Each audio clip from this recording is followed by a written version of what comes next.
बाबा बरकत मसीह कब्रस्तान वाले 55 साल से अवाम की खिदमत में मसरूफ़ बैनुल-अक़वामी शोहरत याफ्ता बाबा बरकत मसीह कब्रस्तान वाले उन तमाम दुखी बहन भाइयों को मेरी दावत आम है कि आए मसला चाहे कुछ भी हो, पहली फुर्सत में कामयाबी हासिल करें।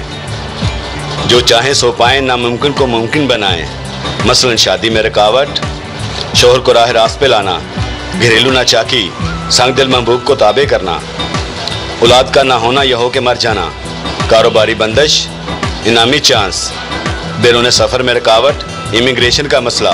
मैं दावा नहीं करता बल्कि यकीन के साथ बात कहता हूँ कि आओ और मुश्किल से मुश्किल काम करवाओ। राब्ता 24 घंटे बाबा बरकत मसीह कब्रस्तान वाले, पाकिस्तान।